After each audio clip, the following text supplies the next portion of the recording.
Hello everyone, उम्मीद करते हैं आप बहुत अच्छे होंगे। तो आज हम स्टार्ट करने वाले क्लास 12 केमिस्ट्री बिलियन दूसरे का चैप्टर, ठीक है, सॉल्यूशन, ठीक है। इसमें 7 मिनट में हम 30 क्वेश्चन करने वाले हैं, जिसमें 4 नंबर पक्का पूछ दिया जाएगा, ठीक है। 4 नंबर पक्का पूछ दिया जाएगा, स्पेशली बिहार बोर्ड के लिए, ठीक है। तो अब हम स्टार्ट करते हैं, ठीक है। से पहले यदि हमारे चैनल पर पहला बार आए हैं तो सब्सक्राइब जरूर कर लें, ठीक है, क्योंकि इस चैनल पर आपका क्लास 12 का केमिस्ट्री का और ऑल विषय का क्या होगा, MVVI क्वेश्चन कराया जाएगा, ठीक है। तो देखो अब इसमें दिया गया प्रासरण दाब निम्नलिखित में से किस समीकरण द्वारा व्यक्त होता है। तो इसमें होता है P बराबर CRT। कौन सा? P बराबर CRT, P बराबर CRT, ठीक है। तो ऑप्शन नंबर कौन होगा? ए होगा। ऑप्शन नंबर ए मार दीजिए, ठीक है। अब देखते हैं अगला क्वेश्चन। अगला क्वेश्चन है अर्धपर्गमय झिल्ली से परासरण क्रिया में निकल पाता है। तो कौन सा निकल पाता है भाई साहब? अर्धपर्गमय झिल्ली को जब विलयन जब डालाता है एक ओर, तो अर्धपर्गमय झिल्ली को कौन पार करता है, किसका अणु पार करता है? तो केवल विलाय के अणु पार कर देता है, ठीक है। और विलायक में ही विलयन में ही रह जाता है, ठीक है। अब विलायक का अणु पार कर जाता है, ठीक है। तो इसका ऑप्शन नंबर कौन होगा भाई साहब? बी होगा, ठीक है। अब देखते हैं अगला क्वेश्चन। अगला क्वेश्चन है आदर्श विलयन का निम्न में से कौन सा गुण है। आदर्श विलयन का जो कि उसमें गुण होता है, आदर्श विलयन उसे कहते हैं जो राउल्ट का नियम का पालन करता है। किसका? राउल्ट का नियम का पालन करता है, यानी ऑप्शन नंबर ए होगा, ठीक है। राउल्ट का नियम का पालन करता है तो उसे आदर्श विलयन, और जो नहीं करता है उसे क्या? अनादर्श विलयन, ठीक है। तो ऑप्शन नंबर बी जो है ये क्या कह रहा है? रावल्ट का नियम का पालन नहीं करता, तो इसमें हो जाएगा अनादर्श विलयन, ठीक है। अब देखते हैं चौथा क्वेश्चन। चौथा क्वेश्चन है पहाड़ों पर जल का क्वथनांक कम हो जाता है, ऐसा क्यों होता है? ऐसा इसलिए होता है क्योंकि वहाँ वायुमंडलीय दाब होता है, कम होता है। क्या होता है? वायुमंडलीय दाब वहाँ पर कम होता है, यानी ऑप्शन नंबर ए हो जाएगा, ठीक है।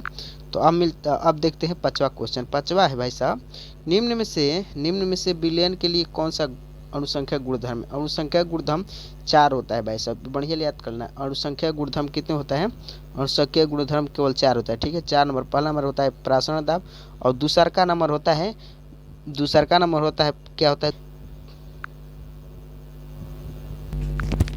हाँ तो भाई साहब, क्या पांचवा क्वेश्चन में है निम्न में से विलयन के लिए कौन सा अणुसंख्या गुणधर्म है? अणुसंख्या गुणधर्म भाई साहब 4 होता है, ठीक है। कितने होता है?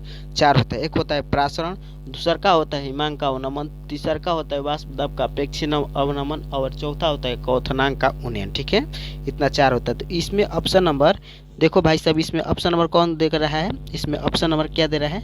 इसमें ऑप्शन नंबर दे रहा है ए, मतलब कि परासरण। यदि क्वथनांक का उन्नयन दे देगा तो उसे मार देंगे, ठीक है। तो ठीक है, अब देखते हैं छठवां क्वेश्चन। छठवां क्वेश्चन है निम्नलिखित में से किसके लिए हिमांक का अवनमन अधिकतम होता है, ठीक है। तो इसमें K2SO4 के लिए होगा। क्या? K2SO4, यानी ऑप्शन नंबर ए होगा, ठीक है। अब देखते हैं कौन? सातवां क्वेश्चन। सातवां क्वेश्चन है, देखो भाई सब आ गया, ऐसा ही क्वेश्चन MVVI होता है, ठीक है। तो देखो इसमें क्या है, निम्न में से कौन सा अणुसंख्यक गुणधर्म नहीं है। तो अणुसंख्यक गुणधर्म ये सब है, कौन कौन भाई साहब? ऑप्शन नंबर ए है हिमांक का अवनमन भी है, डी क्वथनांक का उन्नयन भी है, और सी वाष्प दाब का अपेक्षित अवनमन है। लेकिन ये है जो क्या नहीं है, ये प्रकाश का प्रकाशीय क्रिस्टलता, ठीक है, ये नहीं है। तो ये ऑप्शन नंबर सी हो जाएगा, ठीक है। अब ऑप्शन नंबर बी हो जाएगा सही, ठीक है। अब देखते हैं 8वां क्वेश्चन। हाँ तो आप देखते हैं 15 क्वेश्चन। 15 क्वेश्चन में दिया है अगर n छोटा n है, ठीक है, स्मॉल n घोले पदार्थ के मोलों की संख्या तथा बड़ा n घोल के मोलों की संख्या का घोल के मोल प्रभाज होगा। तो भाई साहब छोटा n है, छोटा n किसको दर्शाता है? छोटा n दर्शाता है विलय को, और बड़ा n दर्शाता है किसका? विलायक को, ठीक है। ये बड़ा n विलायक को दर्शाता है और विलय को ये छोटा n दर्शाता है। तो आपको इतना पता चल गया, ठीक है। तो देखो तो इसमें होता है जब छोटा n पूछ देगा तो n घुले का मतलब हो गया विलय, घुले का मतलब हो गया विलय, ठीक है। तो इसमें क्या होगा? ऑप्शन नंबर बी होगा, क्योंकि ऑप्शन नंबर बी होगा क्योंकि छोटा n बटा में बड़ा n प्लस छोटा n होता है, ठीक है, इसका सूत्र, ठीक है। मतलब कि विलय बटा विलायक का अणुओं की संख्या प्लस विलय का अणुओं की संख्या, ठीक है। अब अगला क्वेश्चन देखते हैं। अगला क्वेश्चन है भाई साहब, अगला क्वेश्चन है कौन सी संतरण इकाई ताप से स्वतंत्र होती है। तो स्वतंत्र होती है मोललता, केवल मोललता होती है जो किससे भाई स्वतंत्र होती है? तो केवल ताप से, मतलब कि क्या होती है, स्वतंत्र होती है, लेकिन ये सब स्वतंत्र नहीं होते हैं। ठीक है, तो अब अगला देखते हैं। अगला है दो द्रवों का एक मिश्रण जो स्थिर संघटन पर उबलता है वो क्या होगा, तो होगा उसे क्या कहते हैं, तो उसे कहते हैं एजोट्रोप कहते हैं। क्या, एजोट्रोप, यानी ऑप्शन नंबर बी है। अब अगला क्वेश्चन है, अगला क्वेश्चन ये एमवीवीआई क्वेश्चन है। अगला क्वेश्चन जो 18वां क्वेश्चन है, ये एमवीवीआई आपको लिख लेना, अच्छी तरह से ये याद कर लेना। समुद्र जल का पारिसाक जो पारिसरक दाब होता है, पारिसरक दाब कितना लगभग होता है भाई साहब, लगभग होता है 30 एटीएम के बराबर। कितना, 30 एटीएम के बराबर होता है। कितना, 30 एटीएम का बराबर होता है समुद्र के जल का परिसारक दाब। ठीक है, अब अगला है, अगला देखो भाई साहब, पीएच मान आपको अच्छी तरह से याद करना। ठीक है, शुद्ध जल का पीएच मान कितना होता है, 7 होता है। कितना, 7। और मानव में जो होता है, शुद्ध मानव में पीएच मान कितना होता है, तो मानव में 7.4 होता है, 7.4। ठीक है, अब अगला क्वेश्चन देखते हैं। तो अगला है बिल्ले, देखो भाई ये भी एमवीवीआई गुणधर्म और अनुसंख्या गुणधर्म है, जो वीवीआई एमवीवीआई क्वेश्चन। ठीक है, तो इसमें दिया गया है बिल्ले के अनुसंख्या गुणधर्म का उदाहरण, बिल्ले के अनुसंख्या गुणधर्म का उदाहरण कौन सा है भाई साहब, तो बिल्ले का गुणधर्म का इसमें होता है कौंथनांक का उन्नयन होता है, हिमांक का अवनमन होता है, और उसके बाद वाष्प दाब का अपेक्षिक अवनमन और प्रासरण होता है। ये 4 होता है। ठीक है, तो आप अच्छी तरह से याद करना प्लीज। ठीक है, तो अब अगला क्वेश्चन है, देखा अगला क्वेश्चन है, इसमें निम्नलिखित में से कौन सा, देखो वही है अनुसंख्या गुणधर्म नहीं है, इसमें तो कह रहा है नहीं है, लेकिन अगला में उसमें कह रहा था है, लेकिन इसमें कह रहा है नहीं। इसमें कह रहा था, क्या कह रहा था, इसमें है लेकिन इसमें नहीं है। तो इसमें नहीं है तो कौन सा नहीं है, देखो ये भी है, हिमांक का अवनमन है, कौंथनांक का उन्नयन भी है, वाष्प दाब का अपेक्षिक अवनमन है, लेकिन ये नहीं है। तो ये ऑप्शन नंबर कौन हो जाएगा भाई साहब, प्राकृतिक सक्रियता। ठीक है, प्राकृतिक सक्रियता। ठीक है, तो अब देखते हैं अगला क्वेश्चन। ठीक है, आगे क्वेश्चन नहीं है, तो अगला क्वेश्चन देखते हैं। तो अगला क्वेश्चन है, किसी घोले का प्रासरण दाब का संबंध दिया गया है। तो प्रासरण दाब का संबंध जो दिया गया है, पाई बटे सी, कितना, पाई बटे सी बराबर एस टी होता है, पाई बटे सी बराबर एस टी होता है। ऑप्शन नंबर डी होगा। ठीक है, ऑप्शन नंबर डी। ठीक है, अब अगला देखते हैं।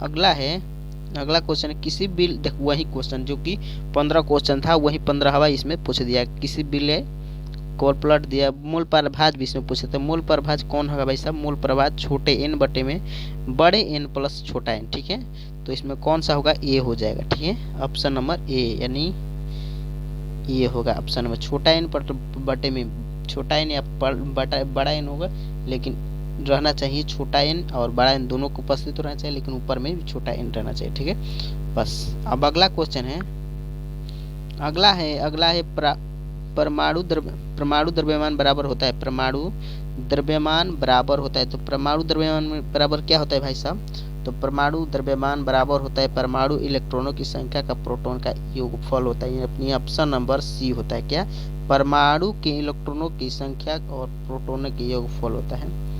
ठीक है, तो उम्मीद करते हैं आपको अच्छी तरह समझ में आ रहा हो। तो आकर रहा तो सब्सक्राइब जरूर कर लेना। ठीक है, और लाइक भी साथ साथ कर लेना, शेयर भी अपने ग्रुप में जरूर कर लेना। ठीक है,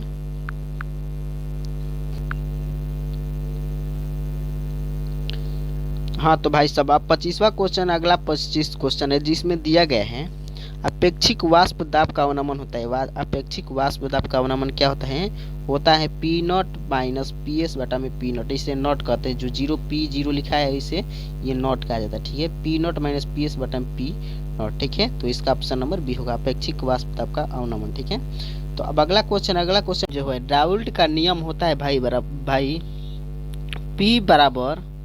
P बराबर पी नॉट एक्स होता है, P बराबर पी नॉट एक्स होता है। जो कि सी नंबर है ये गलत है, सी नंबर गलत है, क्योंकि हेनरी का नियम है, P बराबर के एच एक्स सी हेनरी का नियम है। ठीक है, तो ये गलत है, ये ऑप्शन नंबर ए होगा। ठीक है, अब अगला क्वेश्चन है जिसमें पी भी बराबर एस टी, पी भी बराबर एस टी से में एस का मान होता है। एस का मान क्या होता है, पी भी बराबर एस टी में एस का मान होता है, तो एस का मान होता है आर का मान के बराबर होता है। आर का मान की क्या होता है, बराबर है। नहीं, ऑप्शन नंबर इसमें ए हो जाएगा। ठीक है, ऑप्शन नंबर ए हो जाएगा। अब अगला क्वेश्चन है, इसमें पढ़ लेते हैं। अगला क्वेश्चन, आदर्श विलयन में मिश्रित होने के कारण अवयव को जिनका बराबर होती है, किसके बराबर होती है भाई साहब, ये बराबर होती हैं ऑप्शन नंबर यानी पराश्री के, और ऑप्शन नंबर पराश्री के होते हैं, ठीक है। और अगला क्वेश्चन और लास्ट क्वेश्चन है, और भी देखते हैं, देख लेंगे, जिसमें दिया गया है निम्नलिखित में से जलीय घोल के किसका क्वथनांक अधिक होगा। तो जलीय घोल का किसका क्वथनांक अधिक होगा, ऑप्शन नंबर बी होगा, यानी 0.1 N2SO4, ठीक है। उम्मीद करता है आपको अच्छी तरह समझ में आ रहा हो, तो सब्सक्राइब जरूर करना भाई, प्लीज प्लीज प्लीज, ये आपका चैनल है, ठीक है।